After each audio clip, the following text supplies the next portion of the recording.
위원장님 후보자께 자료 미제출권에 대한 의사진행 발언을 좀 드리겠습니다. 지금 국민들께서는 이번 이재명 정부의 안보라인 인사에 대한 우려가 있습니다. 국군 통수권자인 대통령은 유엔 안보리 결의 위반이자 엄연히 핵무기 개발에 사용할 자금을 불법적으로 북한에 송금한 혐의로 기소된 상태이고, 국무총리는 미국 문화원 점거 농성 사건을 배후에서 조정한 혐의로 5년 6개월간의 실형을 살았습니다. 국정원장은 천안함 폭침을 북한의 소행으로 인정하지도 않고 사드 배치도 반대했던 사람입니다. 통일부 장관은 통일부 명칭마저 바꾸자고 하고, 오늘 기사를 보니까 북한의 위협의 핵심인 한미연합 훈련 유예를 운운하고 있습니다. 또 오늘 이렇게 인사청문회를 하는 국방부 장관 후보자는 창군 이래 첫 방위병 출신입니다. 공교롭게 앞서 대통령, 총리는 군에 안 갔다 오셨고요. 장관 후보자는 방위병 출신입니다.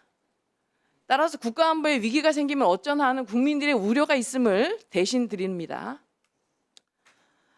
그런데 이러한 이재명 정부 인사들이 그동안의 청문회를 보면 저희도 마찬가지지만 증인 출석이나 자료 제출을 거부하고 이러한 부분을 하나의 전략으로 짜고 나간 것이 아닌가 걱정이 되고 있습니다. 이번 장관 후보자께서는 병적 기록에 대한 자료 제출을 거부하셔가지고 앞서 말씀드린 여러 가지 의혹을 증폭시키고 있습니다. 후보자께서는 1983년 11월 5일 방위병으로 소집돼서 22개월을 근무하고 85년 8월 31일 일병으로 소집 해제되었습니다. 당시 방위병 복무 기간은 14개월이었습니다.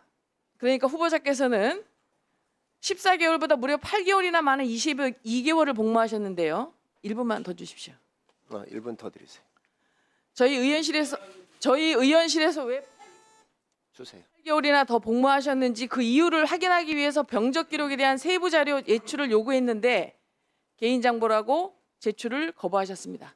대한민국 남자는 장교, 부사관, 병, 상근 예비역, 사회복무요원 다양한 신분으로 병역의 의무를 이행하고 면제받기도 합니다.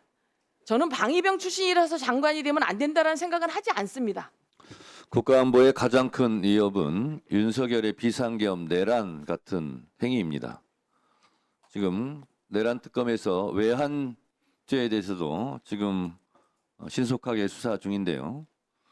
내란 우두머리가 수석당원으로 있었던 내란 동조 세력 국민의힘에서 방위병 출신 운운을 하는 것에 대해서 참을 수가 없습니다. 이거는 방위병으로 국가 안보에 충실했던 그분들에 대한 인격 모독이라고 생각하고 이 부분은 사과하시기 바랍니다. 조선 임진왜란 때도 도망간 왕보다 그리고 펀펀이 뚫렸던 그런 장성급 군인보다 실제로 나라를 지켰던 의병, 백성들이 실질적인 애국자였습니다. 이번 내란 사태 때 실제로 내란을 해제하는 비상계엄 해제 의결에 동참하지 않았던 국민의힘 의원들은 스스로 부끄럽게 생각해야 할 일이고 그 부분부터 먼저 속고대죄하시기 바랍니다.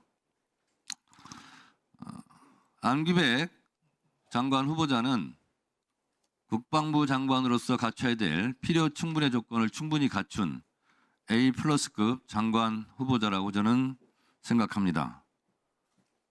64년 만에 5.16 군사 쿠데타 이후 내란을 극복하는 과정 속에서 민간인 출신 국방부 장관이 대한민국에 나온다는 것은 대단히 역사적으로 의미 있고 잘한 인사라고 생각합니다. 장관 후보자께서 병적 기록 등에 대해서는 후보자가 직접 밝힐 것으로 알고 있습니다. 국민의힘 측에서 지금 의사진행 반을 통해서 방위병 출신들을